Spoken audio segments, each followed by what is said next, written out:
Hey there, my name is Brent Wolf and this is my channel. Welcome back if you've been here before and welcome if you haven't.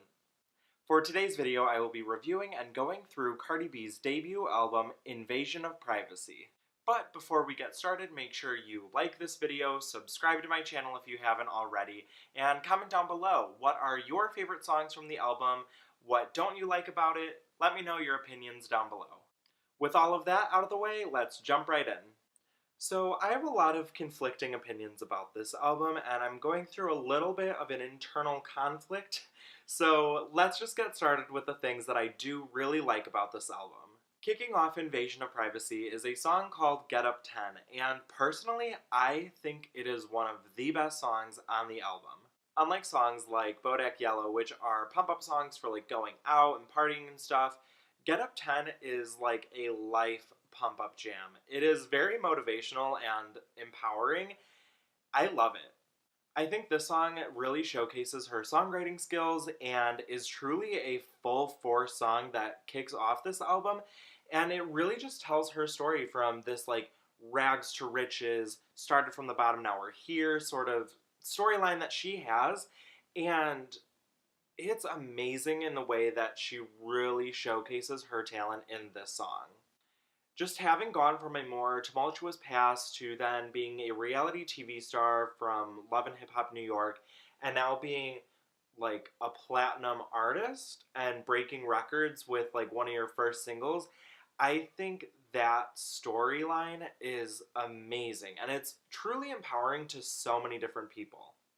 Other really great songs on the album are, of course, Bodak Yellow and Bartier Cardi, but I also really like the aptly titled song, I Like It.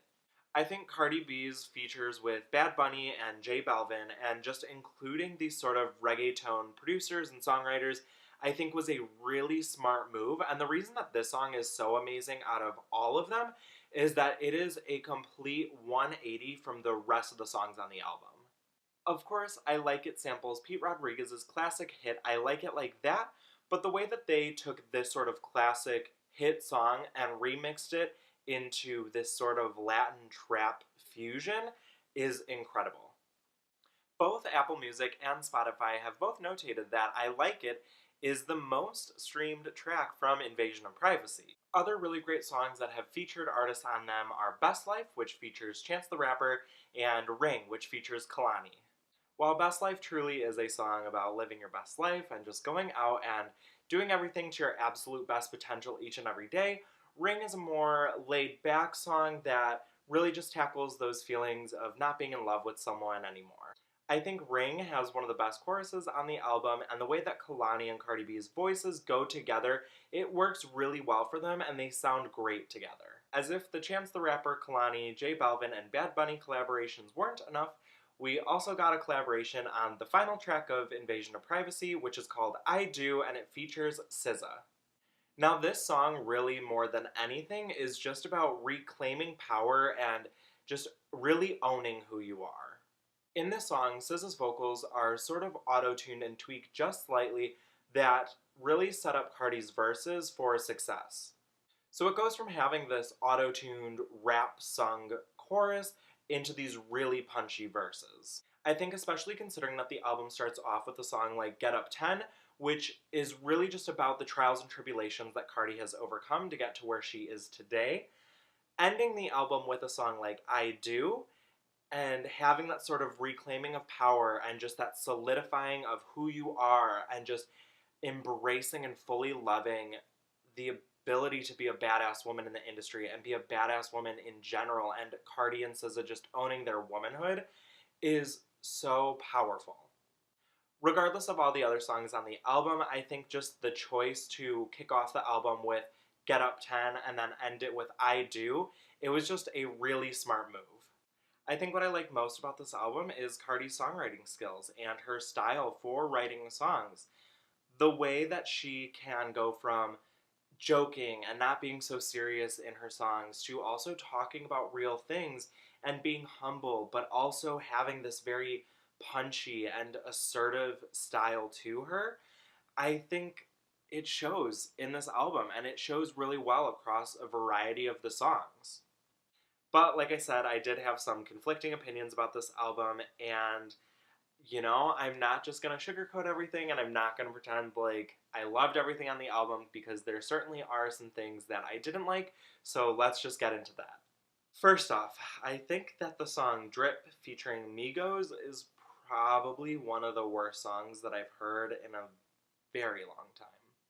I'm not exactly sure what happened to the song or why it's on the album, but it certainly doesn't fit. And especially considering it comes right after a song like Get Up 10, which is so empowering, Drip is the exact opposite of that.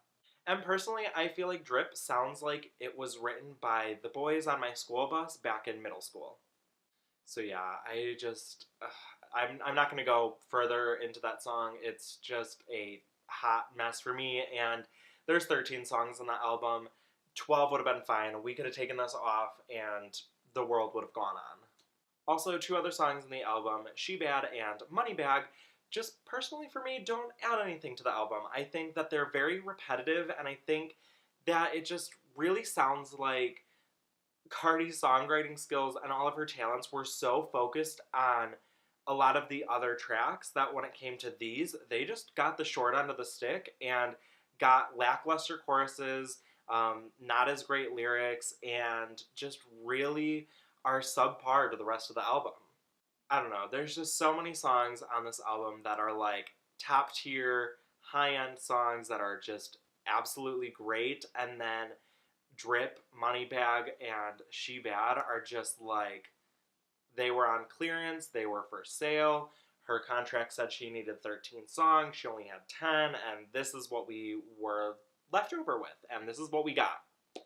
But overall, as far as production goes and just the tracks behind a lot of the songs on this album, nothing struck me as brand new.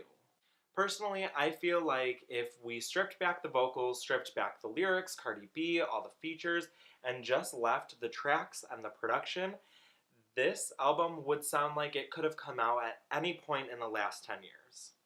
And since we have such amazing and talented artists in the rap and hip hop game that are doing some amazing things like Kendrick Lamar, Cupcake, SZA, them having this really new and fresh sound to them, and then hearing Invasion of Privacy, it's not a step back or anything. It's just like, there could have been so much more. There could have been so much more experimentation in the production. There could have been just something new, and especially having the features like SZA, Kalani, Chance the Rapper.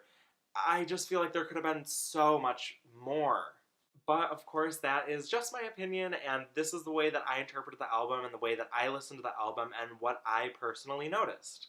So yeah, while I was a little disappointed by a sort of lack of experimentation or a lack of freshness or newness in the production on some of these songs, I do think that the album really was saved by Cardi's songwriting skills and the way that she raps and her own talent that she brought to the album. Well, with all of that being said, that was my review of Cardi B's debut album, Invasion of Privacy.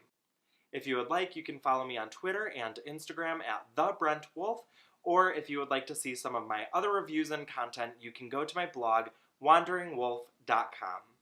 Until then, I will see you all next time.